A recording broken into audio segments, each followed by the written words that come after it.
आज जो बात मैं कहने जा रहा हूं वो कोई कल्पना नहीं है, ये भक्ति का अनुभव है। हनुमान कोई साधारण देव नहीं है, वे भक्ति, बल और पूर्ण समर्पण के प्रतीक हैं।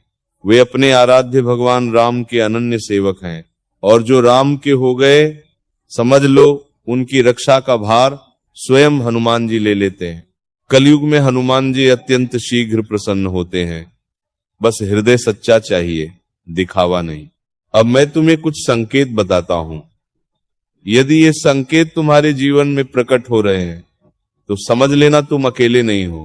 पहला संकेत, जब तुम गहरी नींद में हो और भीतर स्वतः ही हनुमान चालीसा चलने लगे, मंत्र अपने आप गूंजने लगे, यह कोई साधारण बात नहीं है। यह तब होता है जब भक्ति मन से उतरकर चेतना में पहुंच जाती है। विशेषकर यदि ब्रह्म मुहूर्त में ऐसा अनुभव हो तो यह अत्यंत शुभ है। इसका अर्थ है कि हनुमान जी की कृपा दृष्टि तुम्हारे ऊपर बनी हुई है।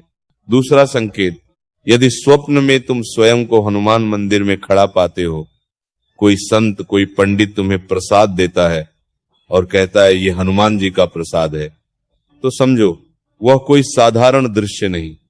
कई बार भगवान सीधे रूप में नहीं आते, किसी माध्यम से आते हैं। ये उनकी स्वीकृति है, मैं तुम्हारे साथ हूं। तीसरा संकेत, यदि स्वप्न में कोई नकारात्मक शक्ति तुम्हें डराती है और उसी समय तुम राम नाम का जाप करने लगते हो और वह शक्ति भाग जाती है, तो यह स्पष्ट संकेत है कि हनुमान जी तुम्हारी सूक्ष्म रक्षा कर रहे हैं। जब शरीर सोता है, आत्मा सूक्ष्म लोक में जाती है। यदि वहां भी राम नाम तुम्हारी ढाल बन जाए तो समझ लो तुम्हारा संबंध गहरा हो चुका है। चौथा संकेत, यदि कभी स्वप्न में तुम स्वयं को हनुमान स्वरूप में देखो, लाल वस्त्र, गदा, राम नाम का जाप, नृत्य, तो यह अत्यंत दुर्लभ अनुभव है। इसका अर्थ है कि तुम्हारे भीतर उनका अंश जागृत हो रहा है। जब भक्त पूर्ण समर्पित हो जाता है तब ईश्वर उसके भीतर से कार्य करते हैं। पांचवा संकेत, तुम्हारे जीवन से भय समाप्त होने लगे, विशेषकर मृत्यु का भय। जब मन यह स्वीकार कर ले कि जो होगा प्रभु की इच्छा से होगा, तब भीतर अद्भुत निडरता जन्म लेती है। यह हनुमान जी की ऊर्जा का प्रभाव है। छठा संकेत, क्रोध कम होने लगे, सेवा भाव बढ़ने लगे। देखो, जिस इष्ट की पूजा करते हो उसके गुण तुम्हारे भीतर उतरते हैं। हनुमान जी अपार शक्ति के स्वामी होते हुए भी विनम्र हैं। यदि तुम्हारे भीतर विनम्रता और करुणा बढ़ रही है तो यह उनकी कृपा है। सातवां संकेत, स्वप्न में हनुमान जी के दर्शन, उनकी मूर्ति, मंदिर, भगवा, वस्त्रधारी, संत या लाल आभा दिखाई देना, ये सब संकेत हैं कि तुम्हारी जीवन डोर उनके हाथों में है। अब कुछ बाहरी संकेत भी समझो।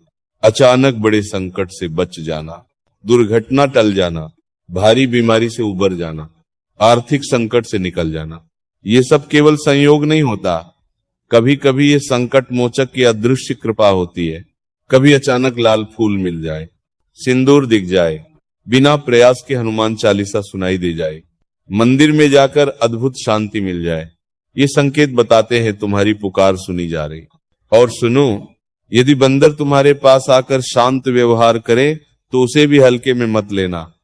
यह भी एक सूक्ष्म संकेत हो सकता है। पर एक बात याद रखना, संकेत ढूंढने से नहीं मिलते। भक्ति करो, संकेत स्वयं प्रकट होंगे। यदि सच में हनुमान जी की कृपा चाहते हो तो प्रतिदिन हनुमान चालीसा का पाठ करो। मंगलवार और शनिवार को विशेष स्मरण करो। सिंदूर अर्पित करो, गुड़, चना चढ़ाओ, और सबसे बड़ी बात, राम नाम को हृदय में बसाओ, क्योंकि हनुमान जी वहीं आते हैं जहां राम का नाम होता है। भक्तों, निष्कर्ष बहुत सरल है। जहां सच्ची भक्ति है वहां भय नहीं रहता, जहां समर्पण है वहां संरक्षण है, और जहां राम नाम है वहां स्वयं हनुमान जी विराजमान है। अपने जीवन को पवित्र करो, मन को निर्मल करो और विश्वास रखो तुम्हारी रक्षा हो रही है, भले तुम्हें दिखे या न दिखे। भक्तों, एक बात और गहराई से समझो, कृपा केवल संकेतों से नहीं पहचानी जाती। कृपा तुम्हारे जीवन की दिशा बदल देती है। जब सच में हनुमान प्रसन्न होते हैं तो सबसे पहले तुम्हारी संगति बदलती है। जो लोग तुम्हें नीचे खींचते थे